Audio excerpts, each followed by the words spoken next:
Sometimes the most powerful economic lessons aren't found in textbooks, they're written in headlines, in moments that shake public confidence, that test the limits of systems, institutions, and decision making. On the 12th of June, in Ahmedabad, India, a Boeing 787 Dreamliner operated by Air India begins its ascent towards the skies, destination London, but within seconds of liftoff, something goes terribly wrong. The aircraft, which is meant to be a marvel of modern engineering, doesn't rise, it falls fast and it crashes. Over 270 people lose their lives, passengers, crew, people on the ground. Only one person survives. But this is more than a tragedy. It's also an economic case study, one that forces us to confront uncomfortable questions. Do organizations cut corners? What happens when regulation fails? And what is the true cost of a single failure in a system designed to never fail? Let's start with something simple: decisions. So every airline faces a choice: how much to spend on safety, on training, on maintenance, on crew readiness, on software updates. And every one of these comes with a cost. And that cost in a competitive industry can be hard to justify until something goes wrong. This crash, like many before it, revealed the real price of what economists call tail risk.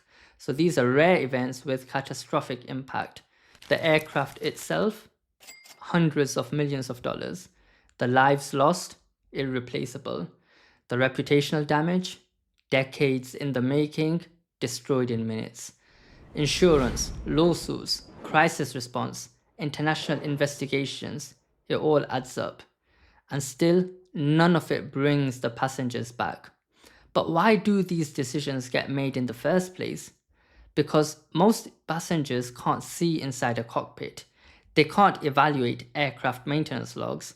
They don't know whether their pilot had proper rest or whether a minor component was overdue for replacement. This is what economists call information asymmetry, when one party knows more than the other. And that's why regulation exists. But regulation only works when it's funded, enforced, and independent. And if inspections are rushed, if penalties are weak, or if safety culture becomes performative, then market failure isn't theoretical, it's real. In the days after the crash, speculation mounted. Was there an engine failure? A control input error? Did the aircraft experience electrical failure? Were safety mechanisms disengaged? Well, only the black box will eventually tell us, but what we know already is this: even small oversights, the wrong button, the wrong checklist, a moment of doubt, can cascade into disaster. Behavioral economics has a term for this: bounded rationality. It means even skilled professionals make imperfect decisions under stress, fatigue, or ambiguous signals.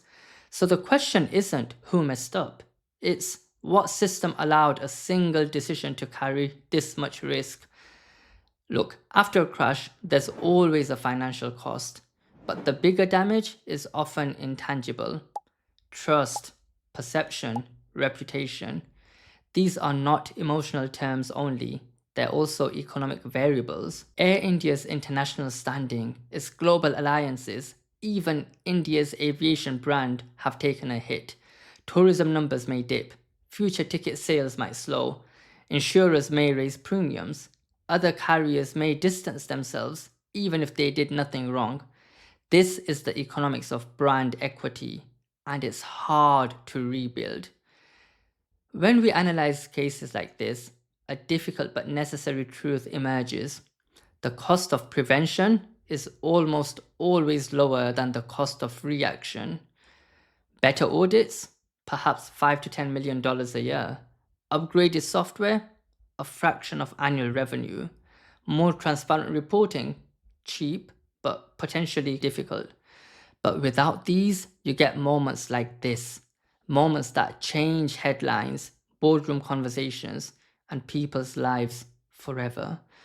The Air India Dreamliner crash of 2025 is not just a story about an airline.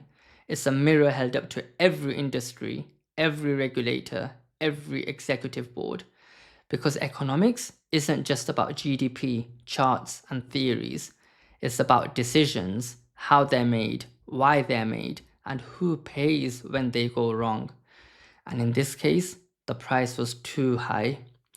Let it be a lesson, not just in aviation, but in accountability, in systems thinking, and in understanding the silent costs behind every headline we scroll past.